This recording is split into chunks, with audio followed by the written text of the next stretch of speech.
परम पिता परमात्मा परम पूज्य कबीर परमेश्वर जी, कबीर साहिब जी, हम सभी पुण्यात्माओं के जनक हैं। ये परमात्मा परम अक्षर ब्रह्म कहे जाते हैं। इन्हीं को सत्य पुरुष भी कहते हैं। सत्य पुरुष का अर्थ होता है अविनाशी परमात्मा, पुरुष मीन प्रभु, और सत्य माने अविनाशी जिसका नाश कभी ना हो।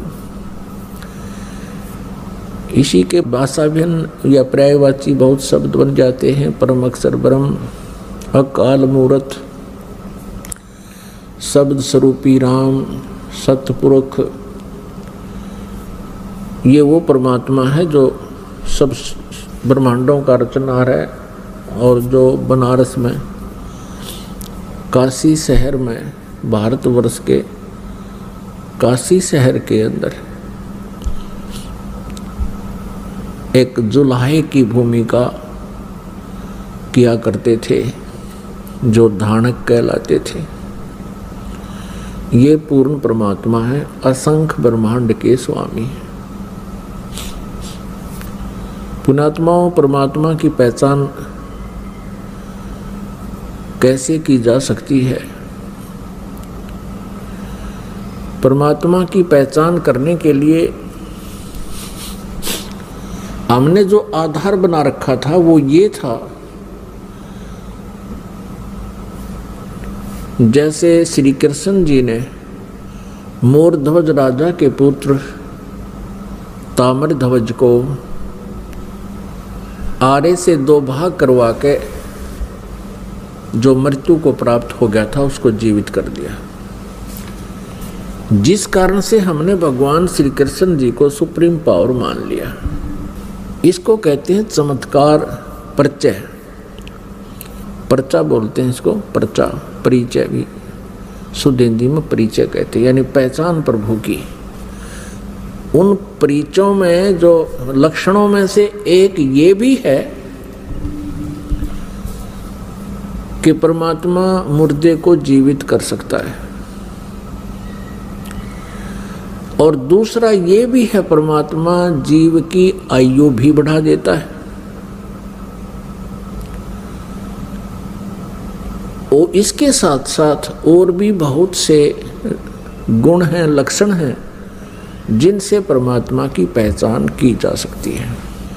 एक भगवान के गुणों में, लक्षणों में ये भी आता है कि वो निर्धन को धनी बना सकता है, रंग को राजा बना सकता है,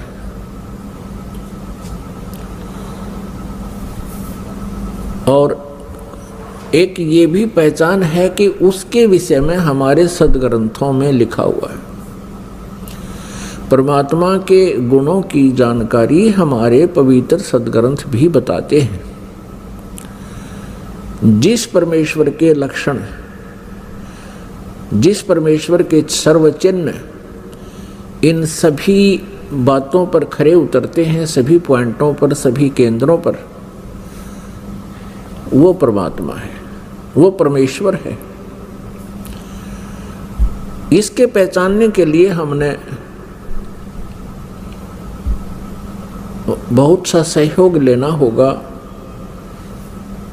जैसे हमारे पवित्र सदग्रंथ जो बताते हैं भगवान के गुणों की जानकारी, वो हमारे लिए स्वीकार्य होगी, होनी चाहिए और होगी, क्योंकि भगवान की जानकारी हमें सदग्रंथों से ही प्राप्त हुई है।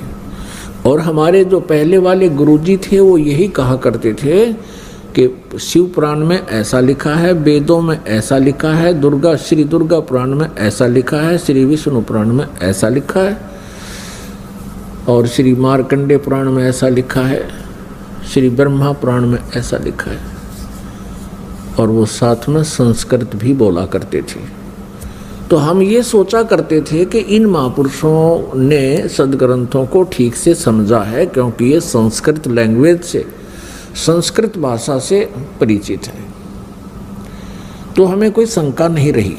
क्या शंका नहीं रही कि ये झूठ बोल रहे हैं? इसलिए हमने इनके प्रत्येक वाक्य को, प्रत्येक आदेश को शिरोधार्य किया। और जैसा भी इन पूर्व के ऋषि गुरु महापुरुषों ने, मंडलेश्वरों ने, आचार्यों ने, महंतों ने हमें जो ज्ञान दिया, हमने उसको स्वीकारा। किस लिए स्वीकारा? कि हमने परमात्मा की खोज है, परमात्मा की चाह है। आत्मा का परम सहारा परमात्मा है, और जो आत्मा को सुख मिलेगा वो परमात्मा से मिलेगा।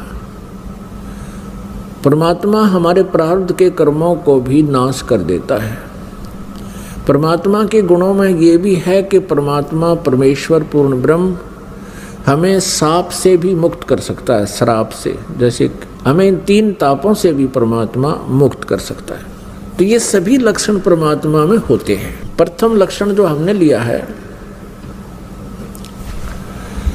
कि भगवान श्री कृष्ण ने मोरध्वज के पुत्र ताम्रध्वज को आरे से, एक आरी से 2 फाड़ करवा के उसके माता पिता से, क्योंकि पहले साधु संतों के विचारों आदेश का बहुत पालन करते थे, श्रद्धालु व्यक्ति होते थे, और वो समझते थे कि ना जाने किस भेष में भगवान ही आ गया हो, इसलिए संत के आज्ञा का वो पालन करते थे। उस समय संत लोग जो है बड़े सिद्धि युक्त होते थे। सिद्धि क्या होती है? कि ईश्वरीय भक्ति से, परमेश्वर की भक्ति से उन्होंने कुछ संग्रह कर ली होती है, पावर परमात्मा की ही पावर को संग्रह कर लेते हैं। जैसे इन्वर्टर होते हैं, इन्वर्टर चार्ज कर दिए जाते हैं तो वो उनकी बैटरी चार्ज हो जाती है, कुछ समय के लिए बहुत कार्य काम चलाऊ कर देते हैं। तो वो पावर है कहाँ से ग्रहण की? उसने थर्मल प्लांट से। तो एक इन्वर्टर थर्मल प्लांट जितना कार्य नहीं कर सकता, इतनी क्षमता उसकी नहीं हो सकती। तो जितने भी ऋषि महर्षि जिनमें सिद्धियाँ थी, जिन्होंने 7 समंदरों को पी लिया फिर वापस छोड़ दिया, जिन्होंने पहाड़ उठा लिए, आकाश में उड़ गए, ये इन्वर्टर थे। और जैसे श्री कृष्ण जी ने ताम्रध्वज को जीवित कर दिया, सुदामा जी का महल बना दिया, ये श्री कृष्ण तक भी इन्वर्टर थे, वो थर्मल प्लांट नहीं थे।